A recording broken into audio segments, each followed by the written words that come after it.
과거 연인관계에서 비롯된 범행으로 교제폭력에 해당한다고 볼 수 있겠죠. 1년의 과정을 전체적으로 평가했을 때 공갈의 고의가 있었다고 평가될 수 있습니다.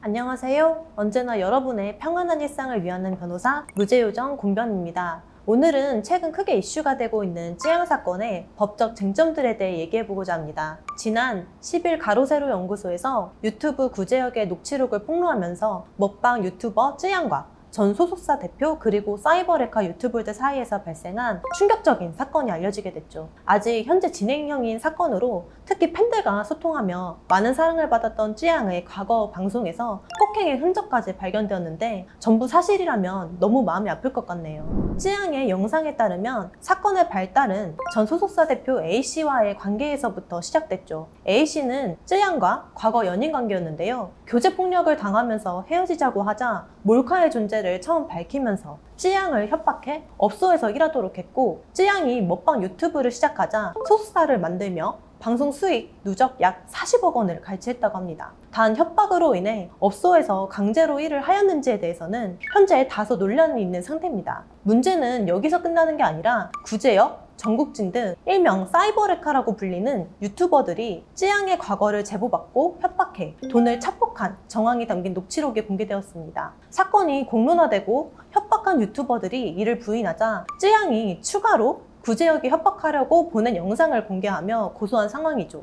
또한 여기서 사이버레카 유튜브들에게 찌양의 과거를 폭로한 사람이 A씨의 변호사였다고 밝혀지면서 변호사법상 비밀유지 의무를 위반하였는지에 대해 논란이 되고 있습니다. 전 소속사 대표 A씨와의 사건, 사이버레카 유튜버들과의 사건, 전 소속사 대표 변호사와의 사건, 크게 세 가지 법적 쟁점이 있습니다. 그럼 모두 사실이라면 법적으로 어떻게 되는 걸까요? 우선 찌양이 전 소속사 대표로부터 당한 폭행, 협박, 강요 등의 범죄는 교제폭력의 일환으로 볼 수 있죠. 교제폭력은 흔히 사귀고 있는 중에 발생한 범죄만을 의미한다고 생각할 수 있습니다. 하지만 교제폭력은 과거에 연인관계였거나 지속적으로 정서적, 성적 교감을 동반한 만남을 가지는 관계였던 경우도 포함하는 것으로 친밀한 관계에서 발생하는 범죄로 해석하고 있습니다. 쯔양의 전 소속사 대표는 쯔양과 연인관계였을 때부터 상습적으로 폭행해왔고, 연인관계 중 쯔양 몰래 촬영한 동영상을 가지고 협박하면서 강요 및 공갈을 해왔는데, 과거 연인관계에서 비롯된 범행으로 교제폭력에 해당한다고 볼 수 있겠죠. 이와 같은 교제폭력은 별도의 법률이 존재하는 것은 아닙니다. 다만 가해자와 친밀한 관계에서 발생하기 때문에 법적인 해결보다 감정에 호소하는 경우가 많아요.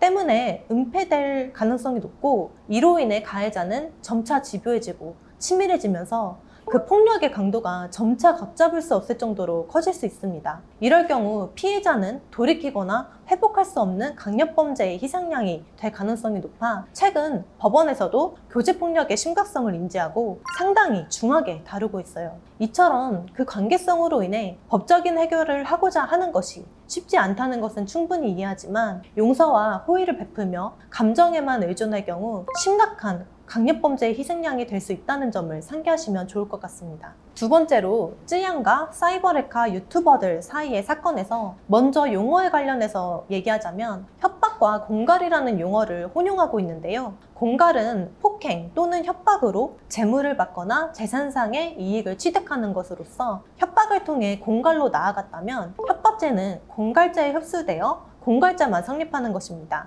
구제역은 협박, 공갈한 사실이 없다고 범행을 부인하였는데요. 쯔양의 영상에 의하면 쯔양과 관련된 의혹에 대해 밝히지 않으면 폭로 영상을 공개할 수밖에 없다고 하였다고 하죠. 협박은 불법적이거나 범죄가 되는 것만이 해당되는 것은 아니기 때문에 비위 사실을 폭로하겠다는 내용도 협박이 될 수 있습니다. 또한 공갈에 있어 금전을 먼저 요구하지 않았다고 하더라도 피해자가 협박을 받고 이를 해결하기 위해 금전을 제시하자 이를 쉽게 받아들이는 등 피해자로부터 금전을 교부받은 일련의 과정을 전체적으로 평가했을 때 공갈의 고의가 있었다고 평가될 수 있습니다. 현재까지 언론에 드러난 사실만을 기초로 보았을 때는 공갈의 혐의를 벗기는 어려울 것으로 보이나 이를 반전시킬 새로운 증거가 나올지는 지켜봐야 할 것 같습니다. 마지막 쟁점으로 최 변호사의 경우 쯔양의 전 소속사 대표의 변호사로 선임되면서 알게 된 쯔양의 과거를 유튜버들에게 제보한 것으로 드러났는데요. 우선 여기서 변호사법에 규정된 비밀유지 의무는 이를 위반하는 경우 처벌하는 처벌 규정이 별도로 마련되어 있지 않습니다.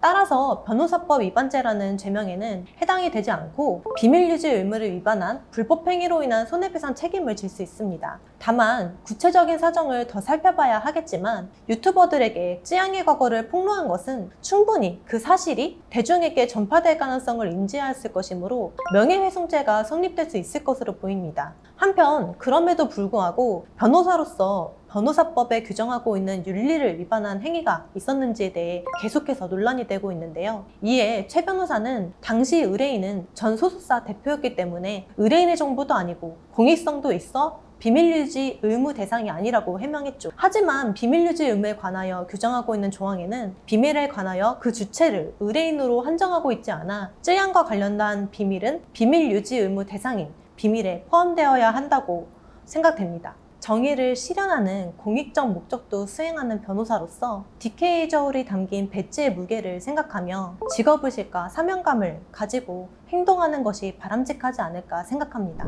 오늘은 법적인 쟁점을 중심으로 쯔양 사건에 대해 다뤄봤습니다. 크게 이슈가 된 이번 사건이 비슷한 피해를 받고 있는 분들에게 좋은 영향을 끼치기를 바라겠습니다. 도움이 되셨다면 구독과 좋아요 부탁드리겠습니다. 저는 다음 시간에 더 유익한 주제로 다시 찾아뵙겠습니다. 언제나 여러분의 평안한 일상을 위하는 변호사 무제유정 공변이었습니다. 감사합니다.